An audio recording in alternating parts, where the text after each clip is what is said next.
আদিবাসী ছাত্রাবাসগুলি চালু করতে হবে। প্রাথমিক থেকে বিশ্ববিদ্যালয় পর্যন্ত সাঁওতালি মিডিয়ামে চালু করতে হবে। জাতীয় সংখ্যাপত্র অবিলম্বে বাতিল করতে হবে। আদিবাসী অধ্যুষিত এলাকায় পুলিশ জুলুম দূর হটাও। আদিবাসী অধ্যুষিত এলাকায় পুলিশ জুলুম চলবে না। সাংবিধানিক অধিকার রক্ষার্থে দেশের লড়ছে লড়বে। সাংবিধানিক অধিকার রক্ষার্থে দেশের লড়ছে লড়বে। জাতিগত সংখ্যাপত্র তৈরির ক্ষেত্রে আদিবাসীরা লড়ছে লড়বে। আদিবাসী অধ্যুষিত এলাকায় পঞ্চম তফসিল লাগু করতে হবে। জাতীয় সংখ্যাপত্র অবিলম্বে চালু করতে হবে। অযোধ্যা দুর্গা প্রকল্প অবিলম্বে বাতিল করতে হবে। বীরভূমের দেবতা পাটেলকে আদিবাসীদের উচ্ছেদ করা চলবে না। বীরভূমের দেবতা পাটেলকে আদিবাসীদের উচ্ছেদ করে কয়লা খনি বন্ধ করতে হবে। জমি কেনা বেচা হস্তান্তর বিষয় ঘোষিত রয়েছে তাহের প্রবাসী মহিলাদের উপর নির্যাতিত হচ্ছে কিনা পুলিশ প্রশাসন তুমি জবাব দাও। জবাব তোমায় দিতে হবে। জবাব তোমায় দিতে হবে।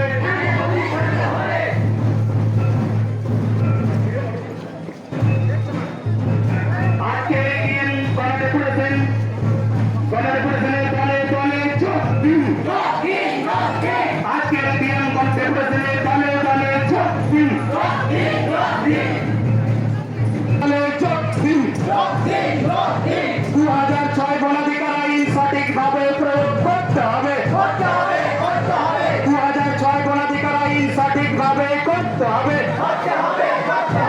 সাঁওতালি মিডিয়াম শিক্ষায় সুপরিকাঠামো গড়ে তুলতে হবে। সাঁওতালি মিডিয়াম শিক্ষায় সুপরিকাঠামো গড়ে তুলতে হবে। 7 জুলাই 2022 ভারত জাগার মাঝি পারগানা মহল বিষ্ণুপুর ভারত জাগার মাঝি পারগানা মহল বাঁকুড়া জেলার ডাকে সমস্ত আদিবাসীরা আজকে সমবেত হয়েছে এই ডিএম ডেপুটেশনে। এখানে আগত সমস্ত আদিবাসীদের তার সাথে সাথে আরো অন্যান্য সম্প্রদায়ের সমস্ত আগত অতিথিদের আমার পক্ষ থেকে জানাই অভিনন্দন, শুভেচ্ছা আর ভালোবাসা। আজ এই ডিএম বাংলোর সামনে এতজন আদিবাসী এখানে সমবেত হয়েছে কিসের জন্য? না তাদের 25 দফা দাবি নিয়ে।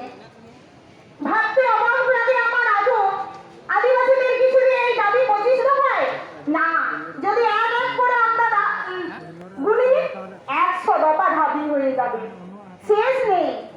একটু ভাবতে শিখবেন আপনারা, একটু জানতে শিখবেন, দেখবেন হয়তো আদিবাসীরা আজ একটু উন্নতির শিখরে উঠেছে ঠিকই, কিন্তু তাদের যে মূল ভিত্তি, তাদের যে সাংবিধানিক অধিকার, তাদের যে উন্নতির দিকে এগিয়ে নিয়ে যাওয়ার যে জিনিস, যে মূল জিনিস, সেগুলো এক এক করে আরো সরে যেতে শুরু করেছে। কেন? এখানেই প্রশ্ন জাগে, যে জিনিসগুলো আমাদের অধিকার সেই জিনিসগুলোকে কেন আস্তে আস্তে আমাদের কাছ থেকে ছিনিয়ে নেওয়া হচ্ছে। আমরা আজকে সমবেত হয়েছি শুধু ডিএম এর কাছে আমাদের দাবিগুলো পেশ করাবার জন্য নয়,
পর্যন্ত কি করে দেওয়া হলো, ধ্বংস করে দেওয়া হলো।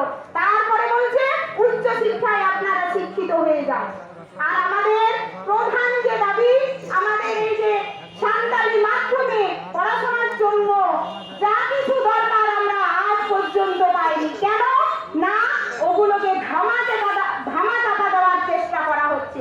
কেন, এটাও তো আমাদের নিজের ভাষায় আমরা পড়াশোনা করব, এটা তো আমাদের একটা সাংবিধানিক অধিকার। মাতৃভাষার মাধ্যমে শিক্ষা লাভ করা মাতৃদুগ্ধের সমান রবীন্দ্রনাথ বলেছিলেন।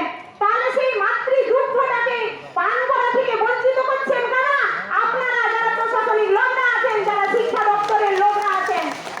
একটা কমিটি মতো আজ যদি কোথাও কোনো কিছু হয়, আদিবাসীরা যদি কোথাও বিক্ষোভে সামিল হয়, কোথাও তাদের একটু দাবি দাবা নিয়ে কোথায় যদি কিছু বলতে চলে যান, সেখানে তাদেরকে প্রতিরোধ করার জন্য হাজার হাজার লোককে সেখানে জড়ো করে দেন, আরো কমিটি তৈরি করে দেন।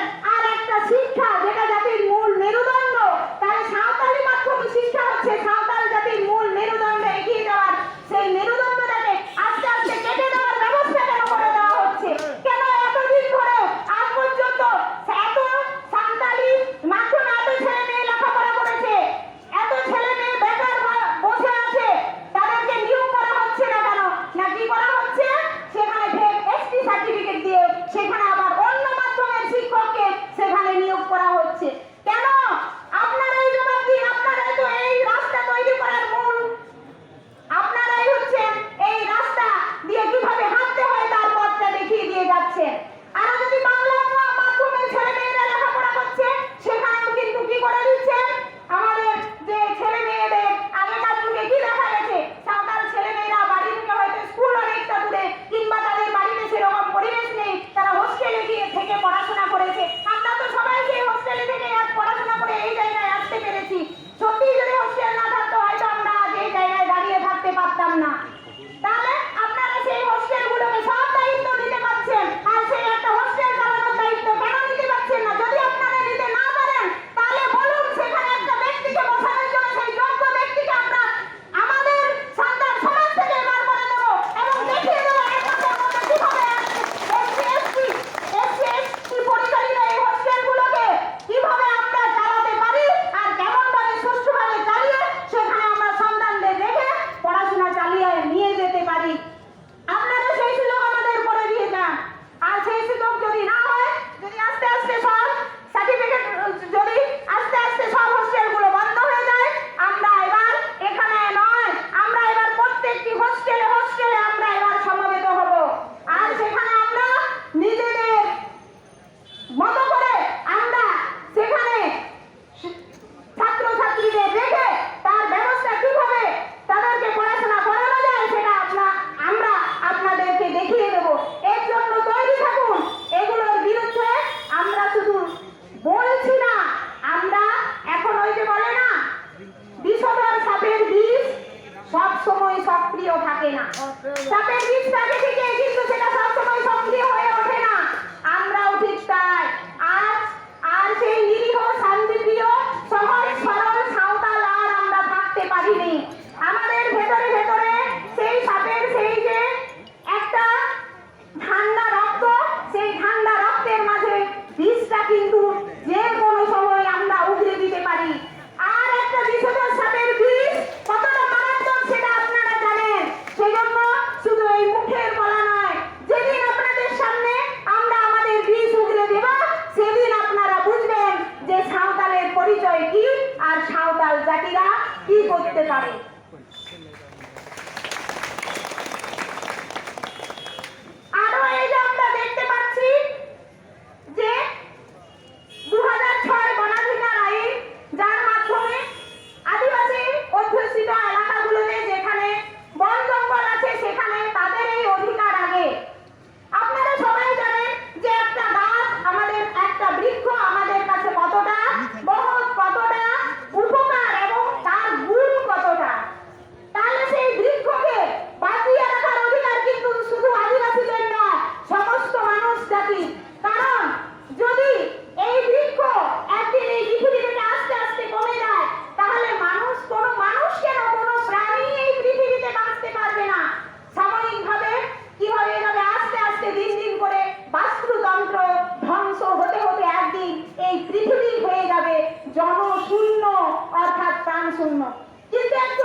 কারণ চারদিকে এই বন জঙ্গলে পশু পাখিকে ধ্বংস করার যে প্রয়াস আর সেখানকার কাঠগুলোকে লুট করার যে প্রয়াস চলছে সেটা আমরা সচক্ষে সবাই দেখতে পাচ্ছি, কিন্তু বলার মতো সাহস বা মুরদ আমাদের কোনোটাই নেই।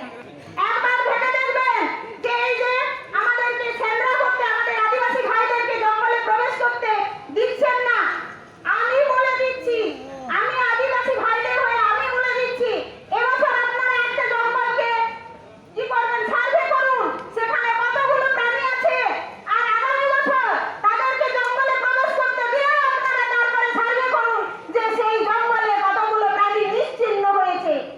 আমাদের যে সেন্দ্রা অভিযান, তার মাধ্যমে আমরা পশু শিকার করি না, সেই পশুদেরকে আমরা কি করি, তার জনসংখ্যা আমরা গুনি, যেটাকে বলে আদমশুমারি আমরা করি, আমরা তাদেরকে জনসংখ্যা তাদের গুনি পশু পাখিদের। আমি তো বললাম আপনারা এইভাবে সার্ভে করুন, তারপরে যদি পশু পাখির সংখ্যা কমে যায় তখন আমাদেরকে সেখানে প্রবেশ করতে দেবেন না, সেটা আমি বলে রাখছি। কিন্তু অনাধিকার একটা অধিকারকে সেখান থেকে সরিয়ে দিয়ে আমাদেরকে বলবেন না এখানে যাওয়া যাবে না, হঠাৎ আপনারা পশুপ্রেমী হয়ে গেলেন। আর আমরা কি তাহলে পশুপ্রেমী নয়? আর এত যে পশু দিকে দিকে এই পূজোর নামে ওই পূজোর নামে বলি চলছে কার বেলায়, তাহলে সেই সময় আপনাদের পশুপ্রেমীরা কোথায়? সেই সময় আপনাদের সেই পশুপ্রেমী মন থেকে উঠছে না? শুধু আদিবাসীদেরকে পশু হত্যাকারী, পশু নিধনকারী একটা জাতি বলে তকমা দিয়ে ছেড়ে দিচ্ছে। এর বিরুদ্ধে আমরা মঞ্চে উঠবো। আগামী দিনে যদি ওই জঙ্গলগুলোকে প্রবেশ করতে না দেন, তাহলে দেখবেন আমরা সিধু কানুর মতো আপনাদের বিরুদ্ধে বিদ্রোহ করব, আপনাদের বিরুদ্ধে বিদ্রোহ করব। আপনারা আরো ভালো করে জানেন যে আমরা আজ এখানে ওই 25 দফা দাবির জন্য আসিনি। ওই যে প্রথমেই বলেছিলাম আমাদের দাবি আরো আছে। আজ যে দাবিগুলো আপনাদের সামনে রাখছি, সেই দাবিগুলো আগামী দিনে, আগামী 4-5 মাসের মধ্যে কতটা ফলপ্রসূ হলো, কতটা না ফলপ্রসূ হলো, সেটা আমরা দেখব। আর দেখে যদি আপনারা সেইভাবে কোনো ব্যবস্থা নিতে না পারেন, তাহলে আগামী দিনে শুধু এই আজকে এখানে নয়, এই বাঁকুড়াতে নয়, তামাম ভারতবর্ষে আমরা বিদ্রোহের আগুন জ্বালিয়ে দেব। এই বলেই আমি আমার বক্তব্য শেষ করলাম।